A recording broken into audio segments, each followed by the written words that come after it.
بسم اللہ الرحمن الرحیم۔ السلام علیکم۔ پھپھو بہت امیر تھی مگر ان کا بیٹا پاگل تھا جس کی وجہ سے کوئی بھی اس سے شادی نہیں کرتا۔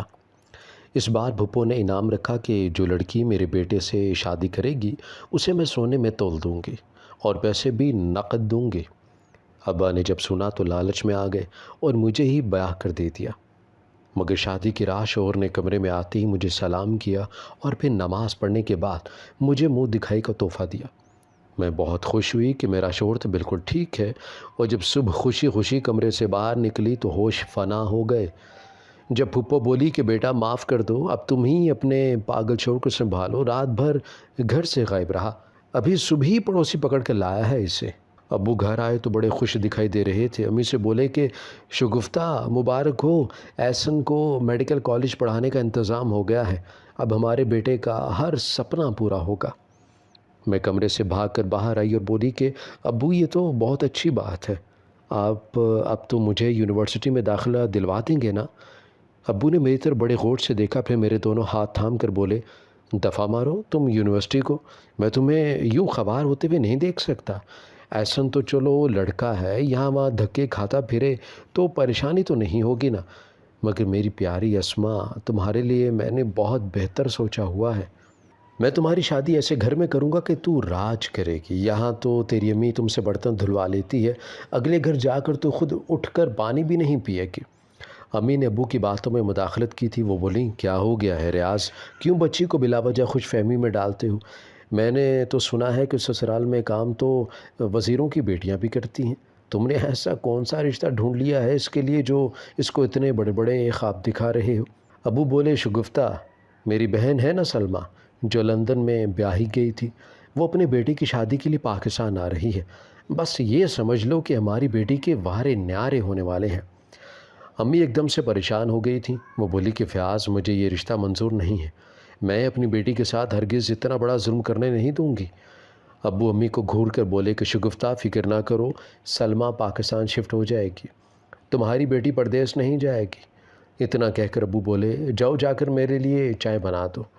میں چائے بنانے کچن میں چلی گئی تو مجھے پیچھے سے امی اور ابو کی تو اور میں کی آوازیں سنائی دے رہی تھی، جبکہ میرا دھیان ان کی طرف نہیں تھا۔ میں تو یہ سوچ کر ہی خوش ہو رہی تھی کہ میری زندگی تو واقعاً بدلنے والی ہے۔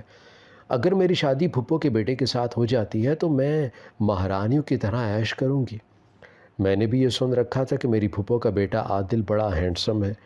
میں یہ سوچ کر پریشان ہونے لگی تھی کہ نہ جانے پھپھو مجھے اپنے بیٹے کے لیے پسند بھی کریں گی یا نہیں۔ میں نے دل ہی دل میں دعائیں بھی کر ڈالی تھی۔ میں چائے بنا کر باہر نکلی تو ابو صحن میں اکیلے ہی بیٹھے ہوئے تھے۔ میں سارا ماجرا سمجھ گئی تھی۔ یقیناً ابو اور امی کی جھڑپ ہو چکی تھی جس کی وجہ سے امی وہاں سے واک آؤٹ کر گئی تھی۔ ایک ہفتے بعد پھپھو اور ان کا بیٹا لندن سے واپس آ گئے تھے۔ پھپھو ہمارے لیے ایسے مہنگے مہنگے تحائف لے کر آئی تھیں کہ میرے تو منہ سے رال ٹپکنے لگی تھی۔ میں امی سے بولی کہ شادی کے بعد ان سب چیزوں کی مالکن میں بن جاؤں گی، پھر آپ دیکھنا ہمارے رشتہ دار جل کر کیسے کباب بن جائیں گے۔ امی غصے سے بولی کہ باپ کی طرح تو بھی لالچی ہے، میری ماں تو اس رشتے کے لیے انکار کر دے۔ میں اچھلی تو پڑی تھی۔ میں بولی کہ کیسی ماں ہیں آپ؟ مائیں تو اپنی بیٹیوں کے لیے ایسے رشتے ڈھونڈ ڈھونڈ کر نہیں تھکتی، اور ایک آپ ہے کہ مجھ سے میری خوشیاں چھیننے کے در پہ ہیں۔ امی خاموش ہو کر رہ گئی تھی۔ مجھے اپنے الفاظ پر پچھتاوا ہوا تو امی سے معافی مانگ لی۔ انہوں نے مجھے معاف تو کر دیا مگر اس کے بعد انہوں نے عادل کے رشتے کے متعلق مجھ سے کوئی بات نہیں کی، حتیٰ کہ میری شادی کی تیاریاں بھی شروع ہو چکی تھیں۔ امی بس غمزدہ سی تھیں۔ مجھے یہی لگتا تھا کہ وہ میری رخصتی کا سوچ کر پریشان ہو رہی ہیں۔ یوں میری رخصتی کا دن بھی آ گیا۔ میں دلہن بنی بیٹھی تھی مگر میری رشتہ دار آنٹیاں مجھے دیکھ دیکھ کر ایک دوسرے کے کانوں میں خسر پسر کر رہی تھیں۔ مجھے بہت غصہ آ رہا تھا مگر مجھے تو یہ لگا کہ وہ مجھ سے حسد کر رہی ہیں۔ میں نے عادل کی ایک جھلک بھی نہ دیکھی اور میری رخصتی بھی ہو گئی۔ پھپھو میری واری صدقے جا رہی تھیں۔ پھپھو مجھے جہازی سائز بیڈ روم میں بٹھا کر خود باہر نکل گئی۔ میں تو یہ دیکھ کر پھولے نہ سما رہی تھی کہ میرا بیڈ روم کتنا خوبصورت ہے۔ کمرے کے دروازے پر دستک ہوئی تو میں سر جھکا کر بیٹھ گئی۔ میرا شوہر میرے کمرے میں داخل ہوا تو میری سانسیں اٹک رہی تھیں۔ عادل میرے روبرو آ کر بیٹھ گئے اور میرا حال احوال معلوم کرنے لگے۔ وہ اتنی پیاری باتیں کر رہے تھے کہ چند ہی لمحوں میں میری ہچکچاہٹ ختم ہو چکی تھی۔ میں نے سر اٹھا کر پہلی بار اپنے شوہر کے چہرے کی طرف دیکھا تو نظریں جھکانا ہی بھول گئی تھی۔ بہت ہی کامل سی شخصیت تھی عادل کی۔ وہ باتوں باتوں میں مجھ سے پوچھنے لگے کہ یہ شادی تمہاری مرضی سے ہوئی ہے؟ تو میں نے سر ہلا دیا۔ پھر انہوں نے مجھے منہ دکھائی میں ایک پھول تحفے میں دیا تو میرا منہ بن گیا۔ میں نے سوچا کہ کروڑوں کی جائیداد کا مالک ہے مگر دل کتنا چھوٹا ہے۔ وہ شاید میرے منہ کے زاویے دیکھ کر میرے دل کی بات بھام گئے تھے۔ تبھی زور سے قہقہ لگا کر ہنسنے لگے، پھر بولے کہ فکر نہیں کرو دلہن، صبح منہ دکھائی کا قیمتی تحفہ مل جائے گا۔ عادل نے اس رات ایک بار بھی مجھے میرے نام سے مخاطب نہیں کیا تھا۔ وہ مجھے بار بار دلہن کہہ کر پکار رہے تھے۔ مجھے ہی ان کا یہ انداز بہت اچھا لگا تھا۔ عادل کے ساتھ یوں محسوس ہو رہا تھا کہ زندگی پھولوں کی سیج ثابت ہوگی، مگر میں نہیں جانتی تھی کہ اس رات کے بعد میری زندگی میں سب کچھ تہس نہس ہونے والا تھا۔ میں صبح سو کر اٹھی تو میرے چہرے پر شرم و حیا کے رنگ بکھرے ہوئے تھے۔ میں نے اٹھ کر ادھر ادھر دیکھا تو کمرے میں عادل موجود نہیں تھے۔ میں نے اٹھ کر شاور لیا اور خوبصورت سا کامدار میرون سوٹ پہن لیا۔ میں تیار ہو کر صوفے پر بیٹھ کر عادل کے آنے کا انتظار کرنے لگی۔ بہت دیر بعد میرے کمرے کے دروازے پر دستک ہوئی تو پھپھو کمرے میں داخل ہو چکی تھی۔ ان کے ساتھ ایک نیم دیوانہ سا لڑکا بھی موجود تھا۔ پھپھو بولی کہ اسما معاف کرنا مجھے، مگر اب میں مزید یہ ذمہ داری نہیں سنبھال سکتی۔ یہ پکڑو اپنے پاگل شوہر کا ہاتھ، اب تم جانو اور تمہارا کام جانے۔ رات بھر میں تو باہر لاؤنج میں بیٹھی سوکھ سوکھ کر کانٹا ہو چکی تھی، مگر تمہیں اس لیے نیند سے نہیں اٹھایا کہ چلو پہلی رات ہے، تم تھکی ہوگی۔ یہ سنبھالو اپنے شوہر، اور ہاں یہ منہ دکھائی کی انگوٹھی بھی پکڑو۔ پھپھو کی باتیں سن کر میرا دل دہل گیا تھا۔ میں کبھی عادل کی طرف دیکھ رہی تھی تو کبھی پھپھو کی طرف دیکھ رہی تھی۔ پھپھو نے ہیرے کی انگوٹھی زبردستی میرے ہاتھ میں پہنا دی اور خود باہر چلی گئی، جبکہ میں سائڈ ٹیبل پر پڑے گلاب کے پھول دیکھتی رہ گئی تھی۔ میں نے اپنا سر دونوں ہاتھوں سے گرا لیا تھا۔ نہ جانے کل رات کس نے میرے ساتھ اتنا بڑا دھوکہ کیا تھا اور خود کو عادل کہتا رہا، مگر اب سامنے کھڑے عادل کو دیکھ کر میں تو عجیب سی ہو گئی تھی۔ وہ دیوانہ سا لڑکا، منہ سے ٹپکتی رال اور نیند سے بوجھل آنکھیں، اس نے خود کو بیڈ پر گرا لیا اور بولا کہ اسما تم میری بیوی ہو نا؟ کل ہماری شادی ہو گئی، مگر میرا دل کر رہا تھا کہ میں سڑکوں پر بھاگتی گاڑیاں دیکھوں، اس لیے میں رات بھر گھر نہیں آیا۔ اب نیند بھی آ رہی ہے، مگر تم فکر نہ کرو، میں سو کر اٹھوں گا تو تمہیں بھی اپنے ساتھ گاڑیاں دکھانے لے جاؤں گا۔ وہ باتیں کرتا کرتا سو گیا، جبکہ میری نظریں اب بھی اس پھول پر ٹکی تھیں جو مجھے منہ دکھائی کے تحفے کے طور پر ملا تھا۔ میری آنکھوں سے آنسو بہنے لگے۔ میں زار و قطار ہونے لگی تھی کہ یہ میرے ساتھ تقدیر نے کیسا کھیل کھیلا تھا۔ دل کر رہا تھا کہ چیخ چیخ کر سب کو بتاؤں کہ میرے ساتھ کیا ہو چکا ہے، مگر چپ ہی رہ گئی۔ روتے روتے مجھے ہچکی لگ گئی، نہ جانے کتنے گھنٹے میں یوں ہی روتی رہی۔ تب مجھے ملازمہ بلانے آئی۔ وہ بولی کہ بیگم صاحبہ آپ سے آپ کے والدین ملنے آئے ہیں۔ میں بھاگ کر باہر نکل گئی۔ میں امی کے گلے لگ کر پھوٹ پھوٹ کر روتی رہی۔ امی بولی کہ کیا بات ہے میری بچی، یوں رو رو کر میرا دل چھلنی مت کرو۔ میں بولی کہ امی میرے ساتھ بہت بڑا دھوکہ ہو گیا ہے، عادل تو پاگل ہے، پھپھو نے اپنے سگے بھائی کے ساتھ ہی دھوکہ کر ڈالا۔ امی ایک دم سے پھنکار کر بولی نہیں بیٹی، تمہاری پھپھو نے کسی قسم کا کوئی دھوکہ نہیں کیا، بلکہ تیرے باپ کی آنکھوں پر لالچ کی پٹی بن گئی تھی۔ یا یوں کہنا زیادہ مناسب ہوگا کہ تیرے باپ نے اپنے بیٹے کی میڈیکل کالج میں پڑھنے کی خواہش پوری کرنے کے لیے تمہیں قربان کر دیا۔ تمہاری پھپھو کی سالوں سے خاندان بھر سے اپنے پاگل بیٹے کے لیے رشتے مانگ رہی تھی، مگر کسی نے ہاں نہیں کی، تو پھپھو نے لالچ دے دیا کہ جس نے اپنی بیٹی کی شادی میرے بیٹے سے کروا دی میں اسے سونے میں تول دوں گی۔ اتنی سی بات پر تیرے باپ نے تجھے فروخت کر دیا بیٹی۔ میں نے بڑی بے یقینی سے ابو کی طرف دیکھا۔ ابو بولے کہ اسما اپنی ماں کی باتوں میں مت آ، میں نے تو تیری خوشیوں کی خاطر یہ رشتہ قبول کیا تھا، مانا کہ لڑکا پاگل ہے، مگر یہ سوچ یہ حویلی اب تیری ہے، اب تو اس کی مالکن ہے، جو جی میں آتا ہے کھا پی۔ میں بولی کہ ابو جب دل میں خوشی نہ ہو تو کیا کھانا پینا، آپ نے میرے ساتھ بہت برا کیا ہے، اب ہمارا رشتہ ختم، نہ میں آپ کی بیٹی اور نہ ہی آپ میرے والدین۔ میں اتنا کہہ کر باہر نکل آئی تھی۔ پیچھے سے مجھے امی کے رونے کی آواز آتی رہی۔ مجھے ملازمہ نے بتایا کہ پھپھو بلا رہی ہیں۔ میں پھپھو کے کمرے میں گئی تو وہ کافی پریشان لگ رہی تھی۔ وہ بولی کہ اسما مجھے پتہ چلا ہے کہ میرے بھائی نے اپنی ہی بیٹی کو یہ نہیں بتایا کہ عادل پاگل ہے، میں تو یہ سمجھی تھی کہ تم نے اپنی مرضی سے ہی شادی کی ہے۔ میری بچی میں تم سے شرمندہ ہوں، مگر تمہیں ایک بات بتاؤں کیا، عادل کا علاج چل رہا ہے، ڈاکٹرز پر امید ہے کہ وہ جلد ٹھیک ہو جائے گا۔ اب بس تم نے ہمت نہیں ہارنی، تم نے میرے ساتھ مل کر عادل کی بیماری سے لڑنا ہے۔ یہ پیدائشی طور پر بیمار نہیں ہے، یہ تو 10 سال کی عمر میں ایسا ہو گیا تھا۔ ڈاکٹرز نے بتایا ہے کہ اس نے کسی بات کا سٹریس لے لیا تھا، پھر اس کی بیماری بڑھتی گئی اور یہ اس حال میں پہنچ گیا، مگر ڈاکٹرز اور میں پر امید ہیں کہ وہ ٹھیک ہو جائے گا۔ پھپھو نے مجھے کافی تسلی دی، پھر میں کمرے سے باہر نکل گئی۔ میں لان میں پڑی کرسیوں میں سے کسی ایک کرسی پر بیٹھ گئی۔ میں اندازہ لگانے کی کوشش کر رہی تھی کہ مجھے کس بات کا سب سے زیادہ غم ہے، عادل کے پاگل ہونے کا یا پھر کل رات کے واقعے کا۔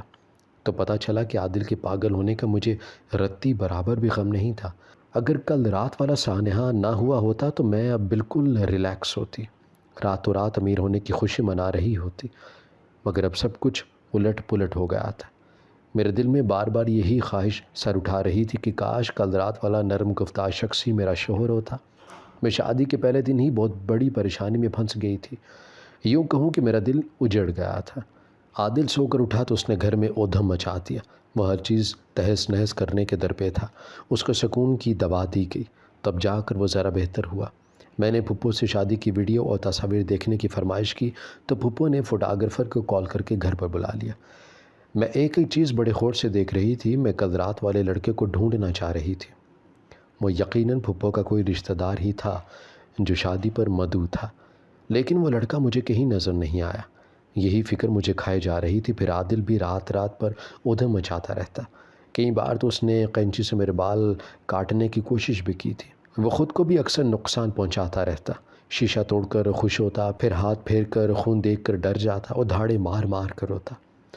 شادی کے ایک ماہ میں ہی سوکھ سوکھ کر کانٹا بن چکی تھی میں شدید سٹریس میں آ چکی تھی۔ کوئی مجھے دیکھ لیتا تو ہرگز نہ پہچانتا۔ ایک شام عادل گھر سے نہ جانے کیسے فرار ہو گیا، سب اس کو ڈھونڈ ڈھونڈ کر تھک چکے تھے۔ پھپھو کا رو رو کر برا حال تھا، مگر میرے اندر سکون ہی اتر رہا تھا۔ میں آرام سے کمرے میں جا کر لیٹ گئی، تبھی میرے کمرے کی کھڑکی کو باہر کی طرف سے کسی نے دھکا دیا۔ میں سہم کر اٹھ کر بیٹھ گئی۔ پھر جو شخص کھڑکی سے کود کر اندر داخل ہوا، اسے دیکھ کر میرے سارے زخم ہرے ہو گئے تھے۔ وہی لڑکا تھا جو شادی کی رات میرے کمرے میں آیا تھا۔ وہ مجھے دیکھ کر میرے پاس آ گیا اور بولا کہ اسماء کتنی کمزور ہو گئی ہو نا، میں جانتا ہوں کہ تمہارا پاگل شوہر تمہیں بہت تنگ کرتا ہے، تمہاری زندگی جہنم بن چکی ہے، ایسے میں تم مجھے اس جہنم سے باہر جھانکنے والی کھڑکی بنا لو، میں تمہیں خوش رکھوں گا، تمہارا پاگل شوہر تمہیں اسٹریس کے سوا کیا دے سکتا ہے۔ میں نے ایک زوردار تھپڑ اس لڑکے کے منہ پر دے مارا، وہ ہکا بکا رہ گیا۔ میں بولی کہ تم نے میری زندگی تباہ کر دی ہے، تم نے مجھ سے میری حقیقی خوشی چھین لی ہے، میں تمہارے بارے میں سوچ سوچ کے کڑتی رہتی ہوں۔ وہ ہنس کر بولا کہ مانو یا نہ مانو اسماء، تمہیں مجھ سے محبت ہو گئی ہے۔ میں نے اس بات میں سر ہلا دی اور بولی کہ ہاں میں مانتی ہوں مجھے تم سے محبت ہو گئی ہے، مگر اس محبت کی گلی میں کوئی راستہ بھی نہیں جاتا۔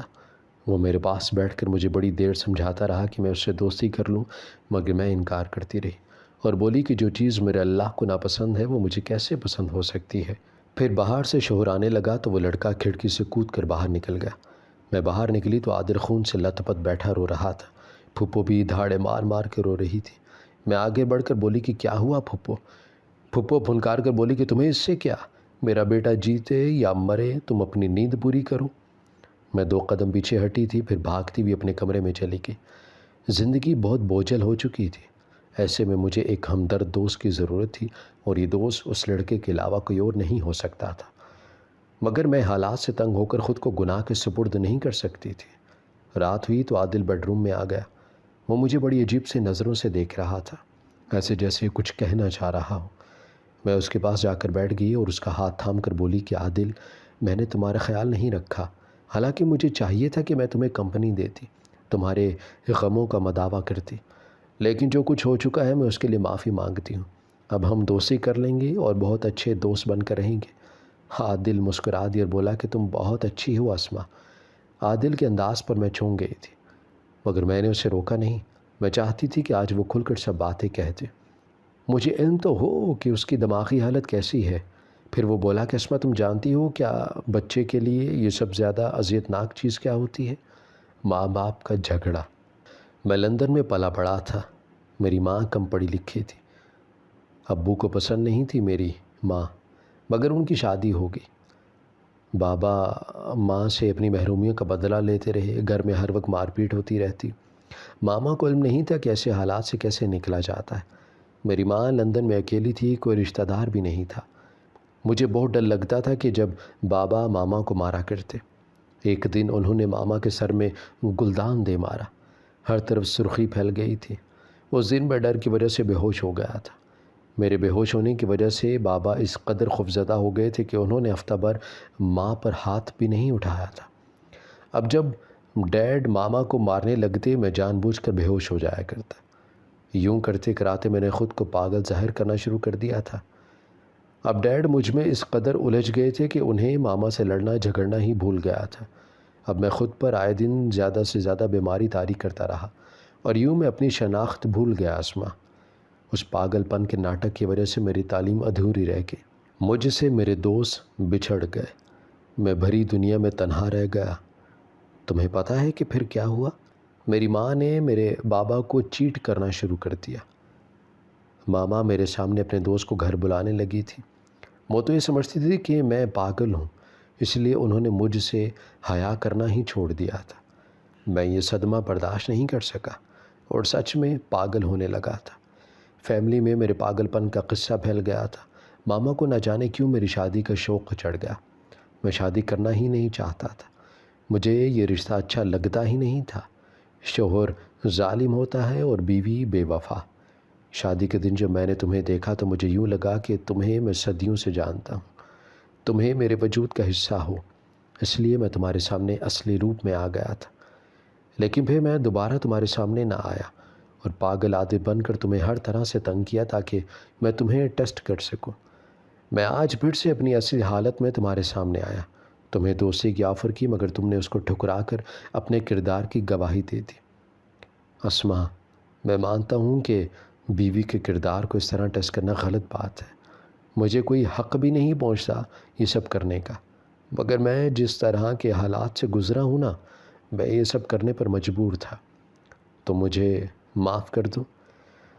میں ہکا بکا سی عادل کی باتیں سن رہی تھی، پھر وہ اٹھا، اس نے اینکیں اتار کر سائڈ پر رکھ دی، اپنے چہرے سے نقلی داڑھی بھی اتار دی اور کمر سے خم ختم کر کے بالکل سیدھا کھڑا ہو گیا، اور پھر اس نے باتھ روم جا کر اپنا منہ دھو لیا۔ جب اس نے منہ دھویا تو چہرے سے سانولا رنگ اتر گیا۔ اب میرے سامنے نکھرا نکھرا سا عادل کھڑا تھا، میری آنکھوں سے آنسو برسنے لگے۔ عادل بولا کہ اسما، میں تم سے بہت محبت کرنے لگا ہوں، میں اپنی زندگی شاید یوں ہی بتا دیتا، کبھی کسی پر اپنی اصلیت کو ظاہر نہ کرتا، مگر اب مجھے ڈر لگنے لگا تھا کہ تم مجھے چھوڑ کر نہ چلی جاؤ۔ میں روتے روتے ہنس دی تھی۔ میں بولی کہ اللہ کا لاکھ شکر ہے، میں جو چاہتی تھی اس نے مجھے وہ عطا کر دیا۔ ہم نے یہ ساری باتیں پھپھو کو بھی بتا دی، بس عادل نے مجھے منع کر رکھا تھا کہ تم چیٹ کرنے والی بات میری والدہ سے نہ کرنا۔ عادل جب صحیح سلامت اپنی والدہ کے پاس آ کر کھڑا ہوا تو وہ بھی اسے دیکھنے لگی تھی۔ غم کے بادل چھٹ گئے تھے، خوشیوں کا سورج طلوع ہو چکا تھا۔ ہماری ویڈیو اگر آپ کو پسند آئی ہے تو ضرور لائک کیجیے، اپنی رائے دینا چاہیں تو کمنٹس کیجیے، اچھی لگے تو شیئر کیجیے۔ اس کے ساتھ ساتھ اگر آپ نے ہمارا چینل سبسکرائب نہیں کیا تو ضرور کیجیے اور بیل آئیکن پر لازمی کلک کیجیے تاکہ ہماری ہر آنے والی ویڈیو آپ تک بر وقت پہنچ سکے۔